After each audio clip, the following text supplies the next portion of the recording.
Hello, African sports fanatics. Welcome to another episode of the Safari Soccer Show. We are starting the season 3, first episode of season 3. And then today we have a great guest. It's a pleasure hosting him in my show today. Kindly, Chair, just maybe those who don't know you, just introduce yourself to them and maybe what position you hold at the club right now. Thank you very much, Yvonne. Yeah. My name is Ambrose Rachier. Yes.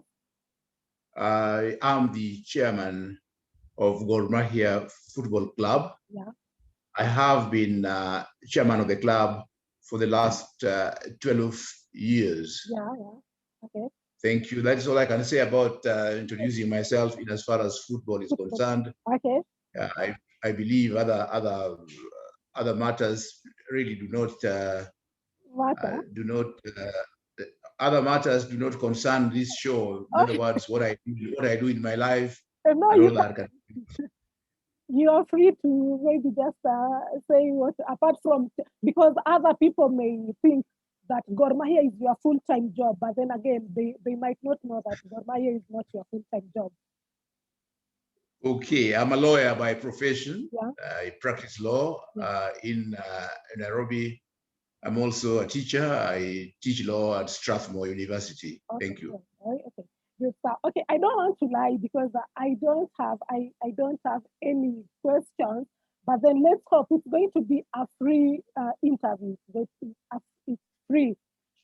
I don't have any questions, but I wrote because I wanted you to express yourself. But then the few questions that I have, I hope will guide us through the interview. Okay? Good. Thank you very much. Yeah, but let's just start. You have told me you have been at the helm of Gor Mahia for now 12 years. But then why is Gor Mahia not making inroads in the CAF interclub competitions? Why do you think so? Yeah, thank you very much. That is a very good question. Yeah. Gor Mahia's problems are financial. Yeah. It is a community club with an inadequate sponsorship. Yeah. The African campaign requires a lot of money. Okay. I have said before that even a trip like the one we recently made to Zambia would cost you anything up to 5 million shillings to be able to take part. Yeah. That is to and fro. Yeah. If you play, for example, in Nairobi, the budget would be something like about 2.5 million shillings. And again, also in Zambia, just to spend another 2 days could be about 3 million. So round it up at 6 million shillings. So if you have just to play against two teams, only two teams, you're talking about having spent about 15 million shillings. Now, we do not have we don't have any budget for that. I'll give you an example. Yeah. We have a sponsor. We thank very much our sponsor, BetSafe. Yeah. BetSafe sponsors that per season at 55 million shillings. 5 million shillings goes to kitting, and it is 50 million shillings that we have to run football the whole year. Now, take that 50 million. Salaries per month, 1 month salary is about 5 million shillings. Times 12, that is 60 million. So the money we have can hardly pay our salaries. So we have no money to spend in Africa. And that is why in most of the occasions, you always find us struggling to get money from the government, getting tickets at the latest time. And so to make it very, very brief, we cannot move ahead because we do not have sufficient money to be able to participate in the African campaign, whether it is Champions League or Africa Confederations Cup. Okay. Okay, Chair, you do not have financial money, but then Gor Mahia is believed to be one of the biggest clubs in Africa, leave alone Kenya. Why do you think Gor Mahia, despite being the biggest club in Africa, cannot attract the bigger sponsors? Yes, the main reason is that as a community club, we have not embraced what you can see Simba has done. Simba has sold, Simba SC has sold part of the club to an entrepreneur. In other words, this is somebody who is doing business, who has injected capital, and that's why they're going ahead. That's a very good example. Yanga will not do the same. If you talk about Tanzanian football league, for example, they cannot go very much ahead until we also change our model of attracting finance. If we are relying only on sponsorships, we are really going nowhere. We have to look at our club as a business, as a business, or partly a business and partly community. I want to emphasize this, that recently, about 2 years ago, we did an amendment to our constitution to be able to go that way, but there has been a lot of resistance from some of our fans or just some of the supporters. We've tried to organize ourselves so that we can have a voice of those who are registered members. But if you look at the registered members, of the club, they are very, very, very few. So we end up with a very loud, very loud group opposing moves like the one I have talked about. But that is the way to go. If you look at the Kenyan league, you will always find the community clubs struggling. Our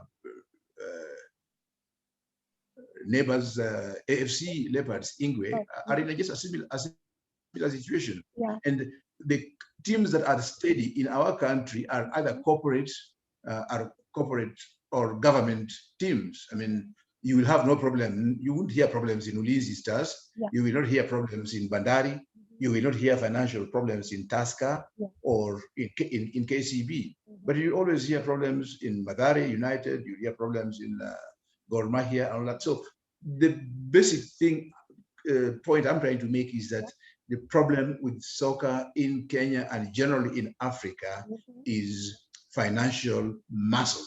We have recently played NAPSA. NAPSA is the equivalent of NAPSA of Zambia, is the NSSF of Kenya.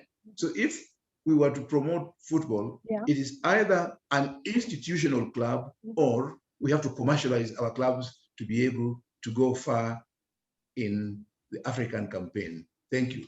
Talking of commercializing clubs, I am privileged to be one of the group members of Gor Mahia. I'm in a group of Gor Mahia club fans, but then there were some people requesting I think it was just their sentiments, asking if let Gor Mahia not be a community club, but then let it be either, I think, owned the club let it be owned by a person, be sold to a company, or to be sold to an entrepreneur. What do you think of this? Well, first, let's look at Barcelona. Yes, Barcelona is a fans-owned club. In other words, fans themselves can own the club by subscribing in a consistent manner. The problem with Gor Mahia is ask people to produce, even to pay 100 shillings. They talk so much about, there's a lot of communication and so much in the social media. You will meet opposition rather than support.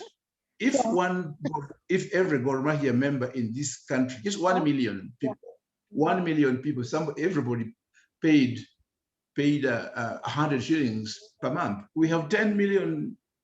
We have 10 million shillings in a month. Then we don't even need a sponsor. So if we want to think about the Barcelona model, is that we must be prepared just to recruit 1 million members, and every member pays 100 shillings per month, which would amount to 1,200 shillings per year. And then we have a steady club. We will financial challenges will be a thing of the past. But as they go, people, the first thing they'll ask you, we want accountability, we want structures. Now, those are defensive mechanisms to avoid facing what the problem is. The truth of the matter is that Gor Mahia funds can themselves, or supporters can themselves, own the club, Barcelona style, and get us out of the financial morass. Now, the next other thing is what I have just referred to, that is regarding partly commercializing, not just selling the club to, not just selling the whole club to a businessman, what I call an entrepreneur. We can very well use what I can call the hybrid, where the club is partly owned by the funds and partly, by the community, and partly owned by a businessman who injects capital and also reaps financial benefit from such an enterprise. And I am again saying, quoting the nearest example of the Simba SC just in our neighborhood in Tanzania. Okay, Chair, let's just stick to financial constraints and this sponsorship thing, because let's talk about the Startimes deal that was brought to the how is the KPL. I think it's BetKing Premier League right now. It's not a KPL anymore. But then Gor Mahia office did not sign the deal at first, though I don't know if you guys signed the deal later, but then you refused to sign the deal. Maybe just to make it clear, why did you not sign the deal with the Startimes? Yes, thank you very much. There is something in law that is called intellectual property and then intellectual property rights. It starts with you. It starts with you that somebody wants to use your own image as Yvonne. Somebody wants to use your own image for commercial purposes. That is what we mean by intellectual property rights. I have to consent and I have to agree to receive some payment. We have to agree about payment. It's a very, very simple thing. So if Startimes, let's start with BetKing. Now, we had problems or misgivings with BetKing in the first place, and we were the last to sign the BetKing agreement because it had just been signed by the Federation without any consultation with us. And for us, the risk that we ran at that particular time was that we are sponsored by another betting company. So it was important for us to interrogate the agreement, in particular to find out if there are any conflicts between sponsor, BetSafe, and BetKing. And having satisfied ourselves that there was no such conflict, we signed the agreement, the BetKing agreement. Sometimes last year, I think it was in June or in July or August. Now, similar mistake was repeated in September last year when the Federation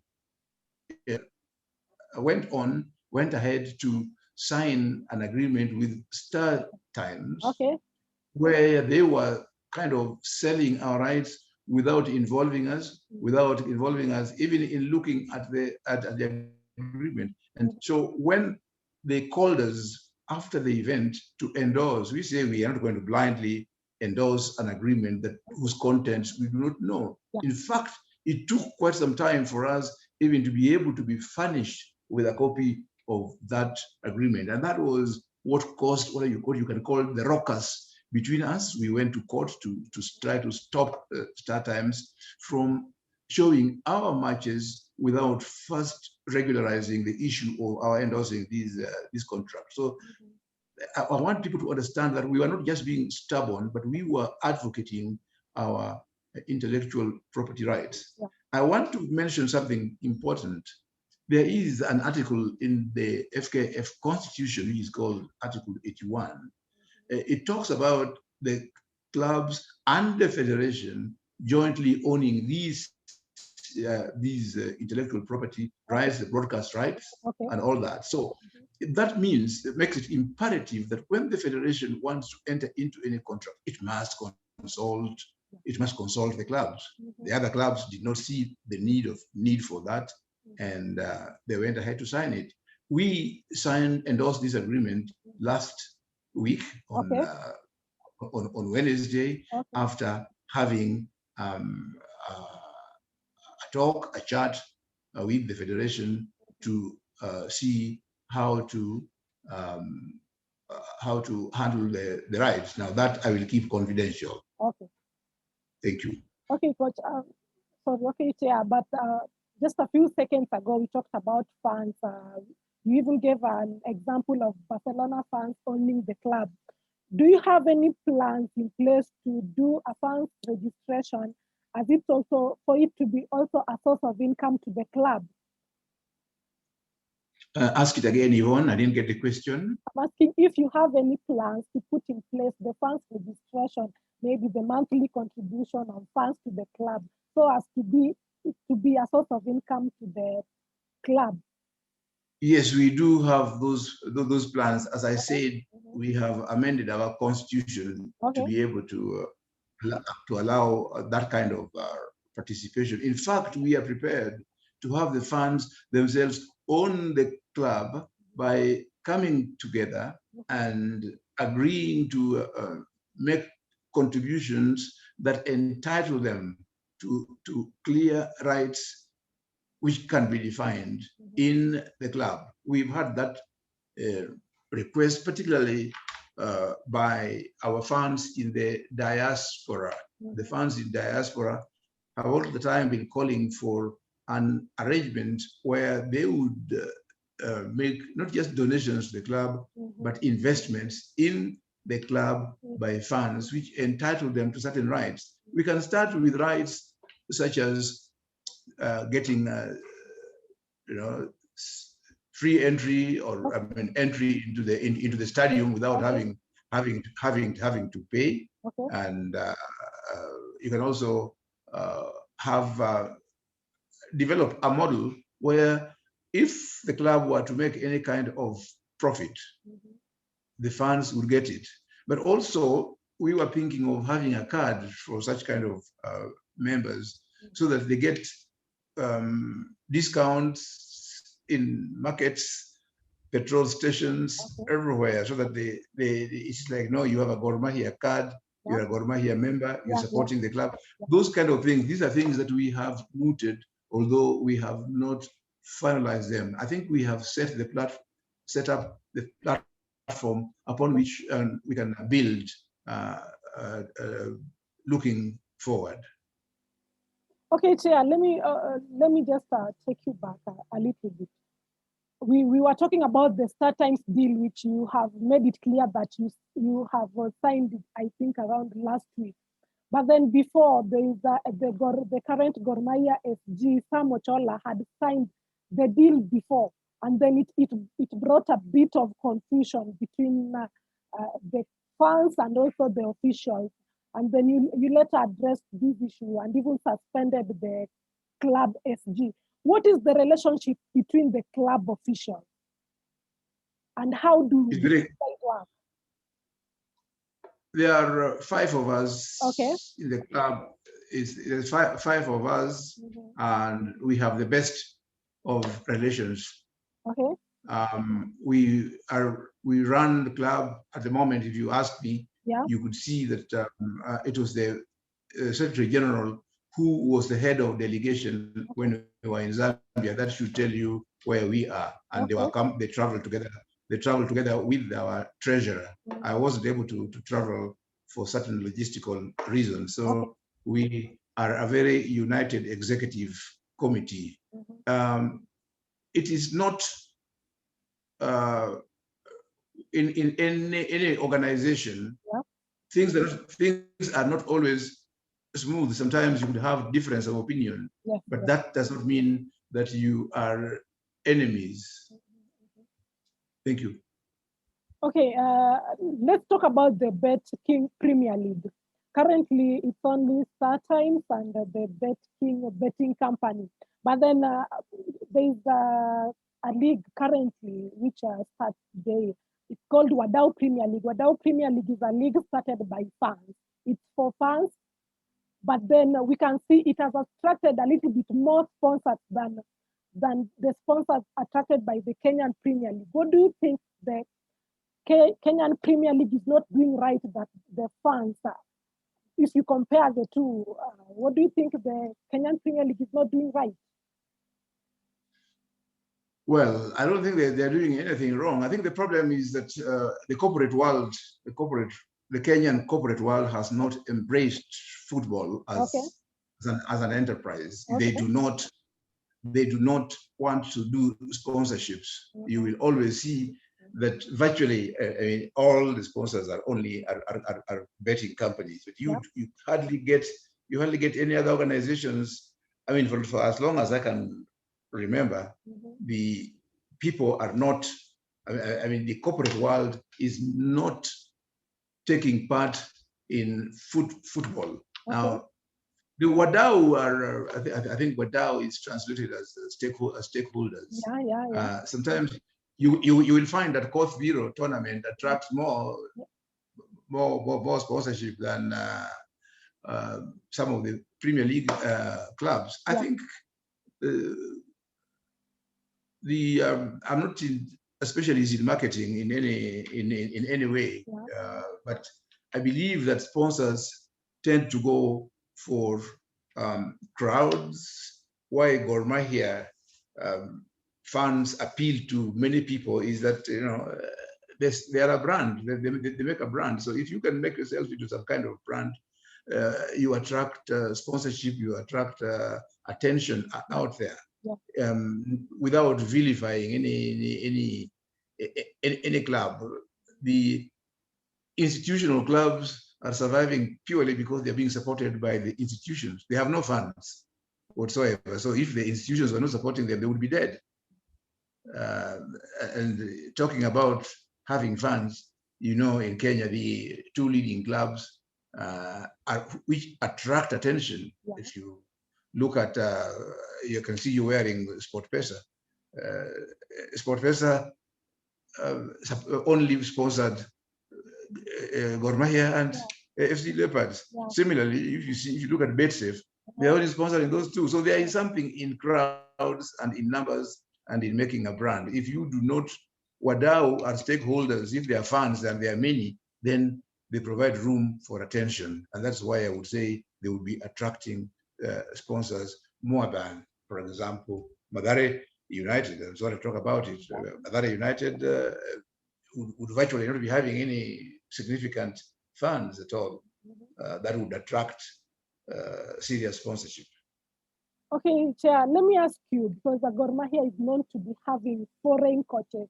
What selection do you use to select these foreign coaches?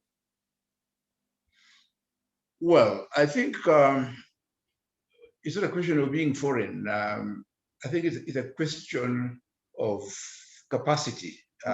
In Kenya, we still need to do a lot in training of our of coaches. I understand it's a very difficult, very expensive undertaking to train a coach. And when you look how many Kenyans have Class A, for example, there are hardly 10 Class A licenses. You saw us struggling even with the Brazilian Robertino, who came in, and we only discovered that he had a Class C. So it's a question of how many people do we have who have attained the required license to be able to participate in the African Champions League or in African in the CAF Confederation Cup. That is what it is. So we normally end up with these foreign coaches because they have the qualifications and the choice is wide. I think today, as I have said, you can count. There may not be 10 Kenyans with Class A license. Okay. Thank you. Talking of Robertino, what happened in his case? Robertino, having been found to be lacking in the requisite license, Class A, decided to go back to his country to be able to do what is called, because he argued that he was that qualified, and he needed now to do what we can call, for lack of a better word, equivalence, and say what he has in Brazil, is it equivalent to a class A? So he went back to school, to class, to equal. It is called equalization. Okay. Equalization. So he went to do that, and as soon as he arrived, during, because of the COVID-19 challenges, the classes were suspended, and he needed to take a longer period to be able to complete the exercise. In the results, we could not wait for him to undergo a further training of 3 months without a coach. And that is why we went for the Portuguese coach, Manuel Vaz Pinto. Okay, Chair, but then again, in Gor Mahia, currently it's known that players mostly leave the club as free agents, or even others don't even see their contracts. Why? Why do players leave as free agents when some of the better players that can be sold and the club gets a profit from it? It's a very good question you are asking. Yeah. And the answer is also, the answer is very, very, very simple. Okay. A free agent simply means that the contract has expired and you are free to go to go elsewhere. So we give our players usually 2 years contracts and 3 years contracts. It still revolves around the same question. You will see, and I'm sorry to be mentioning this club so many times, because we appear to be their nursery, to be their feeding ground. That is Simba. Yeah. Simba, you will see. So they have got money. They have the money to be able to lure away our players, that they will be able to take Kahata, they will be able to take Kagere, and they will be able to take Joash Onyango. And what a better time to take them. It is when the contract is over. You can then allure them. So we cannot retain them. We can't tell them, you cannot go, while we are paying them what we are paying them less than what Simba is paying them. And again, Simba is getting them free without paying us because the contracts are over. So it's just a question of being smart and having the money. Okay, do you think, let me just kind of be petty. Do you think when you see a player is performing well, let's talk of Joash Onyango. Joash Onyango was currently performing so well at Gor Mahia. Why can't you renew? Why can't you talk to the player maybe a year before their contract ends so that you can renew their contract? So either when a club needs them, at least you can make something out of it. Even that is a very, very simple thing to understand. Okay. What happens is that once a player is performing well, the other people start talking to them already. When somebody comes into limelight, they will see the person performing very well and wait. It's just like some cat waiting for a rat to come out of some hole, and then they eat. So what I'm trying to say is that they will look, they're like poachers. They look and say, Joash Onyango is performing very well. Joash, when does your contract end? They say, okay, come after a year. So these agreements are done so early. They do them so early. As soon as a player attracts attention, the poachers are waiting, and it's a question of money. You can't blame the players. If I'm paying Joash, say 100,000 shillings, Simba wants to pay him 300,000 shillings in another 2 years' time, for sure he will go, and you cannot stop him. And that's why I'm still emphasizing this thing, that it's all about money. It's all about money. Thank you. Okay, and I had hosted Walusindi before, but then is it the same case between these other players with Walusindi's case, or Walusindi's case is kind of different? It's the same thing, Yvonne. It's the same thing. The same narrative. It's the same narrative. The same Aucho, Walusimbi, Kagere, Tuisenge, and all that kind of thing. When we develop players and we lose them. We lose them because we cannot retain them, because we don't have the financial muscle. You have not seen our players leaving us and going to a poorer club or one. They always go for what they call greener pastures. And in our contracts, we always say that we do not prevent a player from going. Sometimes even in the middle of the contract, if Walusimbi's case was much better because they paid us something substantial. They took the player, but they paid us, and that was as the contract was still running. They were decent enough to approach us and negotiate with us for release of Walusimbi. The other opportunists always wait for the contract to be over so that they can get the player free of charge. Those, I call them opportunists because they don't want to spend money. They don't want to pay the club that has developed the player. Yeah. Okay, in 9 years, Gor has conquered Kenya. Then the coaches have leave after winning. What informs their departure?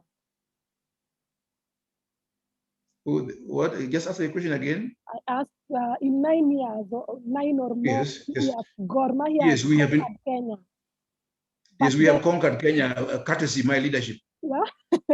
But then coaches leave after their winning. What informs their departure? There are two reasons.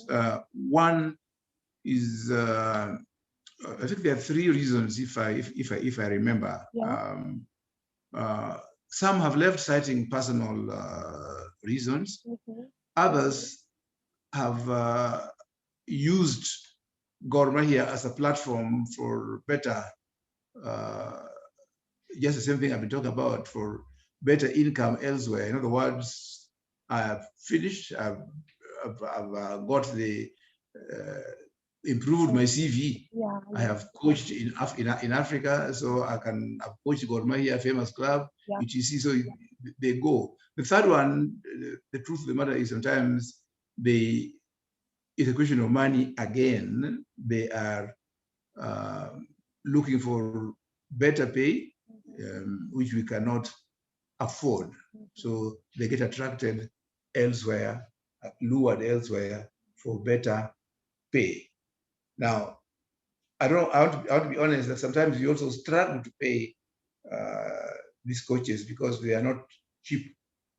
The coaches that we employ here and more than 500 Kenya shillings, more than 500,000 shillings. Somebody like Frank Natal was earning, Zimaria was earning 770,000 shillings in addition to housing. Somebody called Logaruzik came in as a cheap coach. He started by asking us for 270,000 shillings. Later on, he said he wanted 1 million shillings.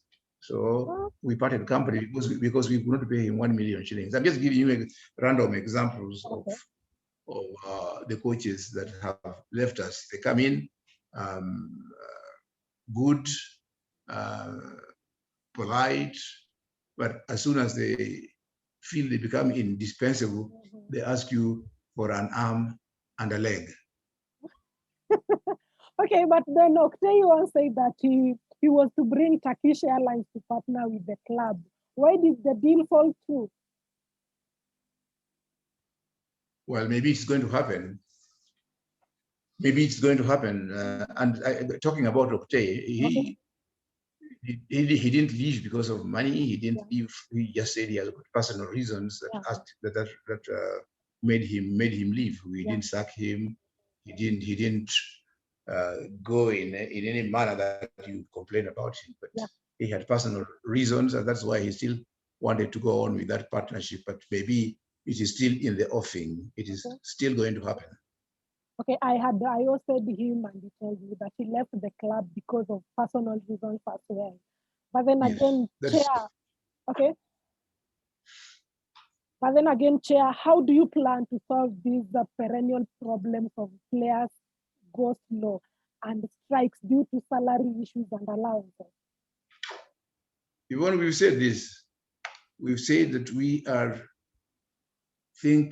planning to move out of just being a community club. This is the answer. We are looking for. We're trying to get out of the community club. The go slow is about money. Yes. Is that they have not been paid. But look at what people don't understand, and I wish the fans and the general public really understand.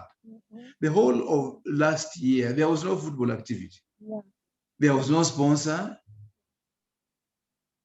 and there was no football activity. In other words, we could not get any gate collections, yet we had the responsibility of paying the players. So where do you get the money from? Let me just pose a rhetoric question. Where do you get money to pay the players when there is no sponsor and there is no other income? They still expect you. There's COVID, but then they are under contract. That is why so many of them have gone to FIFA. So many of them have gone to FIFA to go and sue us for money which we do not have, we did not have, we don't have it. Even at the moment, you keep reading also and so God is being banned because of not paying so and so. You get somebody, players going to FIFA. Why would you ever go to FIFA to try? You're going to get blood out of stone. That is what I simply call it. So why have you? So the issue, people asking me, why is there go slow? Why aren't you paying the salaries? Now, where do you pay the salaries from? I ask, where do you pay the salaries from for 1 full year? I mean, this is March, next week is March. It's exactly 1 year when we do not have anything like get collections. And we did not, BEDSAFE did not come to us until August last year. And by that time, we were owing 6 or 7 months arrears of salary. So where do you get the money to pay the arrears? The players, if you pay them today, they count it as salary for last year, August, and keep asking you for the 6 months. And when time comes, when time comes, they tell you, okay, we are not going to play unless you pay us this. So we also just look at them and say, what do you do? What do you do, and where do you get the money from? People should try to understand rather than what I see. Oh, Mugabe needs to go. Mugabe has no idea. And a lot of Mugabe is, if you come to take the place of Mugabe, you may want to cry. They are talking of Mugabe needs to go, Mugabe this, Mugabe that. How would you rate your leadership at Gor Mahia? You are 12, I think you told me 12 years right now. How would you rate it? And what would you say about the opposition? But then I think you had told me opposition is there to stay as well. Yes, very good question. 8 successive league cups. What is my core business as chairman of Gor Mahia? Is to win the league, is to win the league and to forge, to go ahead into Africa. My road to Africa has been blocked by financial challenges that I have talked about. But the local league, what speaks volumes, what speaks for itself is that Gor Mahia has been able to win the league 8 or 7 consecutive times, or 8 out of the 12 years that I have been I've been at its helm. I've been the chairman. That is what I call success. When I came in to go to Gor Mahia, they had not won the league for 18 years. Yeah, so that is what it says. Now, opposition is there, and democracy in democratic organizations. You need to you have to tolerate. I mean, there must be a dissenting voice. Even in a family of 10 people, you will always find there's one person who has a dissenting voice. So that does not worry me. Just like, in the government of Kenya, we have opposition, the government of Uganda, everywhere. Whenever you talk about governance, there are differences of opinion, there is opposition, and of course, in football environment, others degenerate into, abuse, some very pejorative language.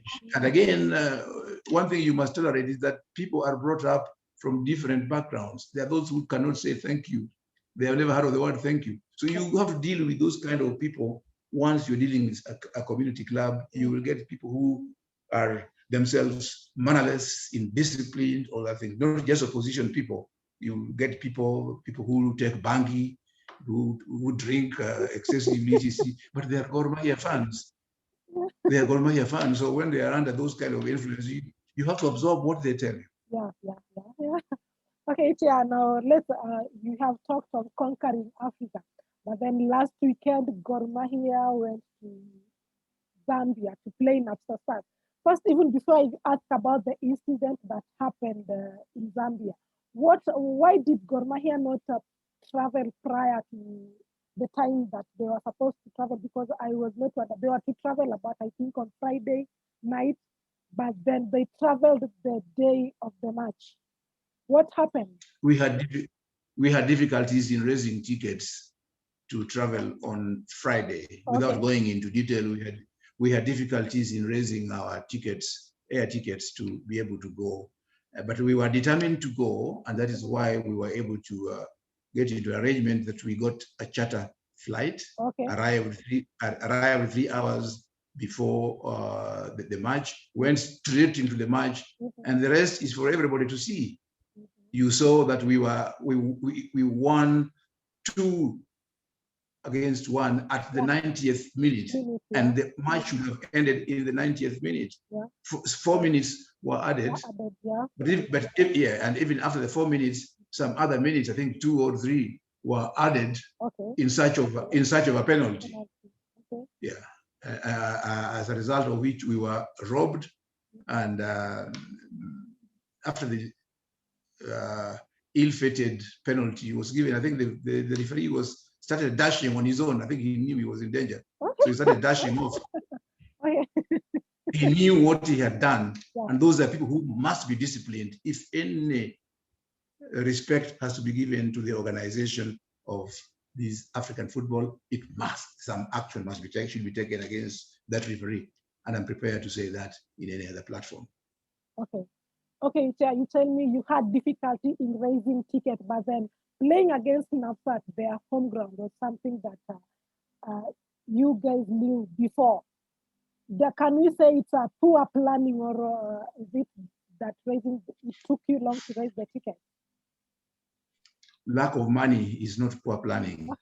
When you don't have money, you don't have money to pay. I mean, I'm being very honest. We did not have money. If we had money, we knew. I mean, we could even have bought tickets before they played against us here in Nairobi. So we did not have money. We have financial challenges. Even as I talk to you, as soon as I finish this interview, I need to organize traveling for our team to Western Kenya to be able to play against Zoia tomorrow in Mumias, and then to play against Kakamega Homeboys on Wednesday in Buhungu. These are all issues of money, and we don't want to hide it. I had done an arithmetic when I talked to you about the sponsorship and how the money goes. So we are struggling. As a matter of fact, we are financially struggling. That is not a secret. So when we say we were not able to, we had difficulties in raising the ticket, it is as plain as that. It is not because we were doing poor planning or we forgot that we are going to go to Zambia. No, we knew all along. But it's a question of having the money. It is easy to talk out there, but if you are sitting on the driving seat, you will understand that we have financial challenges.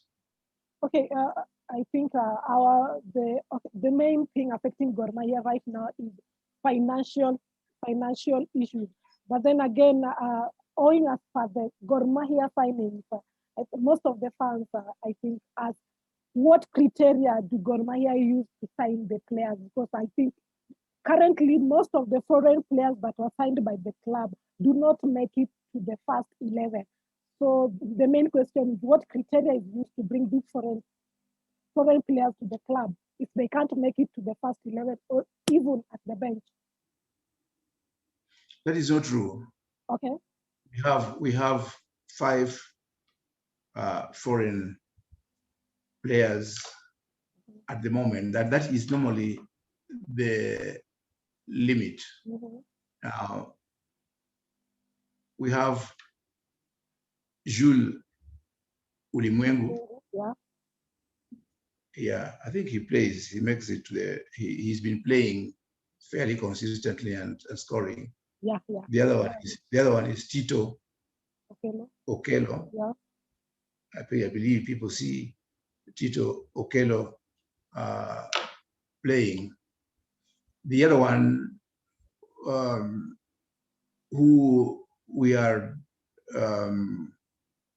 came in fairly late was called Bertrand Confort. He has not been very, very consistent, but he has also played. At worst, he would be sitting on the bench. We have just recruited Fred Nkata, who is a Ugandan. There were issues of his registration. He has just been registered. You will see him playing.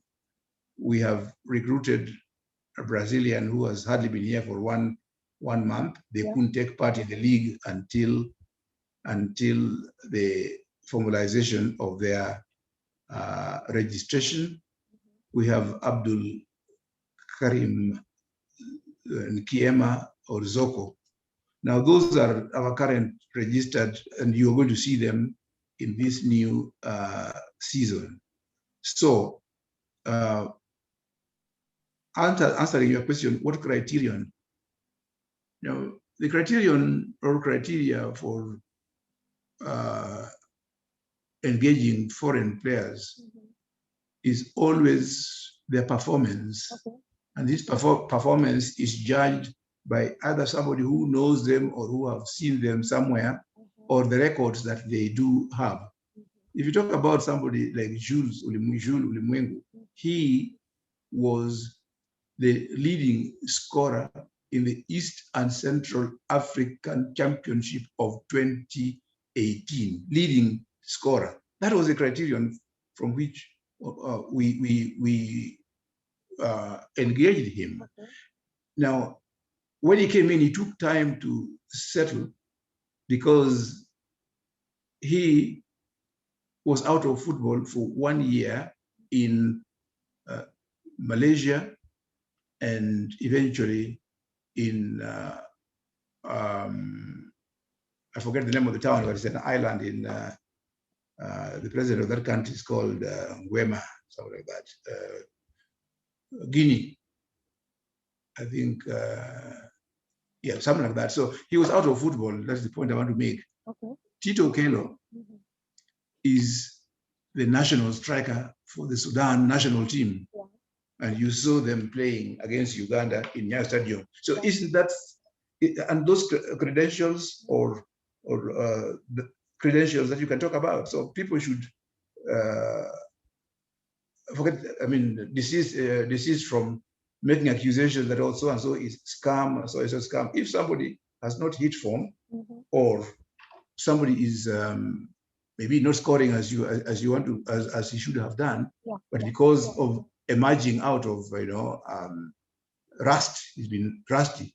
It's completely different from somebody who the usual allegation, that there's a cartel, they have eaten some money to be able to. Yeah, I hear about that, but those are talks that we are familiar with, and they will be dismissed with the contempt that they deserve. Okay, yeah, and then another thing that most Gor Mahia fans are wondering, because currently Hakeem Chakawa was seen training with the club. Maybe has the club signed him? And if yes, most of the fans are asking, why did he travel with the club to Zambia? Very good question. He will play tomorrow. Okay. He will play tomorrow against Zoya. So those who want to watch him play for Gor Mahia, he will play tomorrow. He's already been signed, and he's in the squad. He's in the team, the first starting 11 tomorrow. He could not play. He could not play for Gor Mahia because he had played for the Zambian team in the same tournament. So he was not qualified to go. So he was not just in training. He's our player. Okay. Now, Chair, before I wind up the interview, it will not be an interview if I have not asked you about your relationship with the FKF, and Gor Mahia's relationship as a club with the FKF as well, because there's a time when Gor Mahia was hosting Napsa Stars, the match was to be streamed live. But then it did not, I think, there is a statement from FKF that the match cannot be streamed live.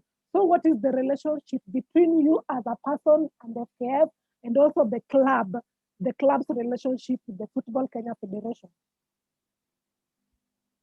I have the greatest respect for the federation, that is Football Kenya Federation. Okay. I have the greatest respect for them and for the president of the federation, Honorable Nick Mwendwa. Okay.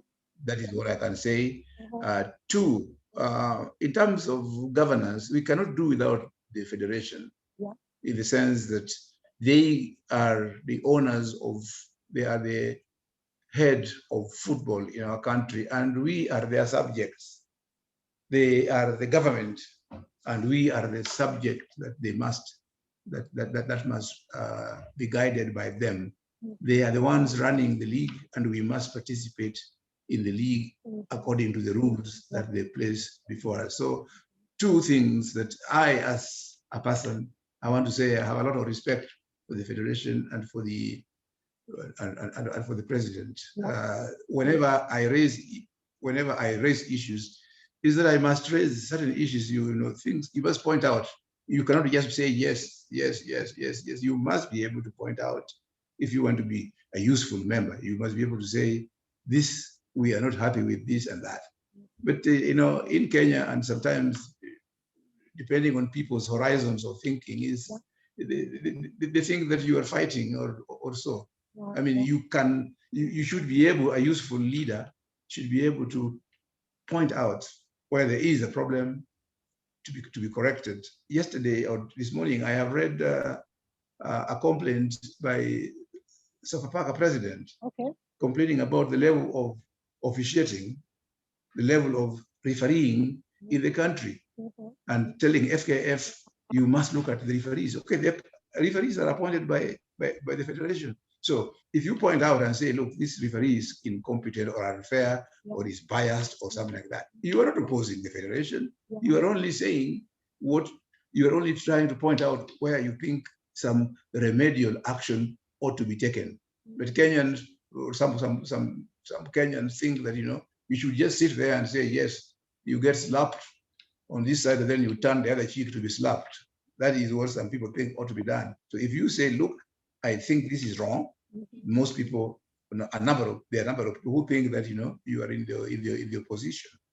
A useful leader, as I say, must be able to have an input, particularly when things are not going wrong. It doesn't mean that you do not respect the person or respect the organization. I think that is what I can tell you.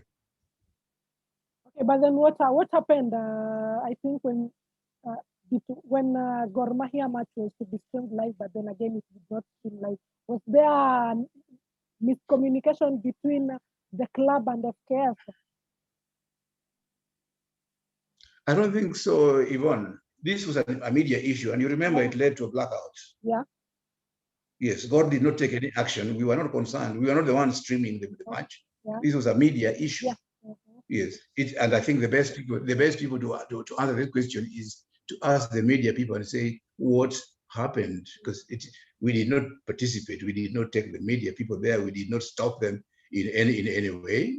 It was a tiff between media and the federation, which led to the federation being given a complete blackout.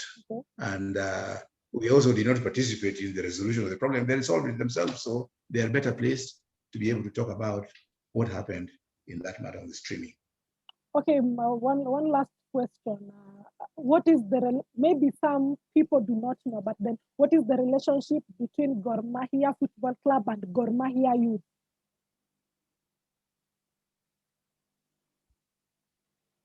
And I think we're having internet problems now. Maybe. Okay, we're having some internet. I asked maybe some people do not know. Maybe if you can clear the relationship between Gor Mahia Football Club and Gor Mahia Youth Club. No, there's nothing like Gor Mahia Youth Club. We have just Gor Mahia Football Club, and it is a requirement. It's a requirement of compliance by CAF and that each and every club, before it registers with the federation, must have a youth team. So we have a youth team as part of our organization, but the club is only one. And every club is expected to have a youth team before it is registered as a matter of compliance. Okay, before we wind up, what is your strategic plan with Gor Mahia, let's say in the next 5 years or so? First of all, we want to continue winning the league and going to conquer Africa. That's number one. Number two, before I leave, I will have done a groundbreaking for Gor Mahia Stadium. Okay. 3, we are working on health health insurance, so as to make to be able to afford good treatment, players' welfare to be improved. 4, we are talking about the same thing that I have overemphasized, is the issue of making Gor Mahia financially stable, so that it does not continue begging for money for purposes of its operations. Thank you. Okay, thank you very much, Chair, for gracing the first episode of season 3 of the Safari Soccer Show. To our viewers, please don't forget to subscribe to our YouTube channel at Safari Soccer Show. Follow us on all our social media handles at Safari Soccer. Thank you very much, Chair. It's an honor hosting you, and hope to catch up with you later. And have a good day as well. You too, and have a good weekend. Okay, thank you.